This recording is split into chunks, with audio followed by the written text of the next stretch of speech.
Music. So, what's the schedule like at my hostel? I came to my room, and this is a collection of little anecdotes. It all started back in December 2019, and let me give you a bit of background. The room we got was in a hostel located in a university city in Australia. I won't name it, but it's a city with 3 to 4 universities, so there are a mix of public and private hostels.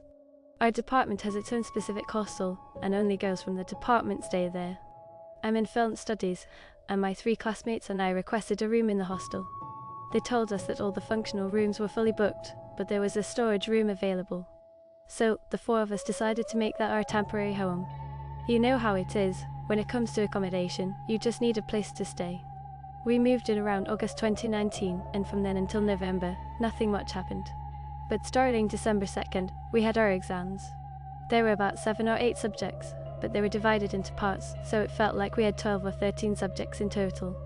The exam schedule was pretty light, with a maximum of 3 days between them, so we spent all of December preparing for our exams, which went until December 24th. I was in the study room while the others were sleeping. One night, I went back to my room around 3 a.m, and my friend Dubai pulled her face out from under the blanket and said, "Did you call me? Why did you wake me up?" I was confused. I had been studying in the study room. She insisted that I had pulled her blanket and called her name. I thought maybe she was just having trouble sleeping. But the next day, the same thing happened again. She felt like someone was pulling her blanket and calling her name, even snapping her fingers near her. But with all the exam stress, we brushed it off. Then one day, we all had to go to a conference in Hyderabad. When we got back to the hostel, I have this habit of never sleeping on an empty stomach.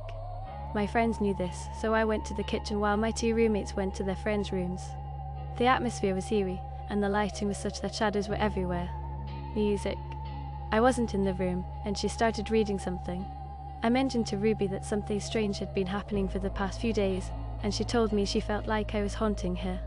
Then she joked about how I had seen a shadow in my own room. I told a couple of seniors about it, but they didn't take it seriously, so we just let it go. This whole situation was really disturbing for her. She already had sinus issues, so she would take medicine and sleep. But one night, around 2:30 a.m, she woke up and turned on all the lights in the room. She was really agitated and said she felt like someone had pulled her blanket. When she pulled the blanket off her face, she saw a black figure. After that, we didn't know what to do. We kept the lights on in the room, and the next morning she told me, "Someone woke me up again, they pulled my blanket." But when she removed the blanket, she saw nothing. After that, we mentioned it to a friend at the university, and they suggested we light some incense in the room. The next day, I had this feeling that something was with us.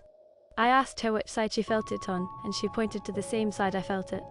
When I inquired further, she said she had gone to bed at midnight and hadn't seen anything. Anyway, we lit the incense, and a few months later, COVID hit, and the lockdown happened. Everyone went home.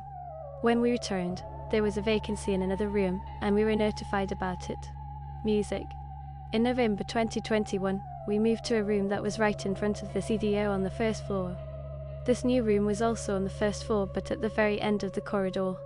To get to the kitchen and everything else, we had to pass by that room. Ruby was filling water from the cooler when she passed by that room. As she walked past, she felt like someone was right behind her. When she turned around, there was no one there, but as she descended the stairs, she felt a presence following her. When she got close to the cooler, she felt someone tugging at her long hair. She wanted to scream but held back, and she hurried back upstairs, feeling terrified. I was in the room alone, and she came in crying, telling me what had happened. For the next few nights, neither of us could sleep well. Coincidentally, I was alone in the room, and my neighbor was making a lot of noise. I knew she would be coming over the next day, and I was thinking about how her presence would disrupt the peace. Honestly, it scared me a bit. I often sit in the kitchen late at night to work, and one night something brushed past me.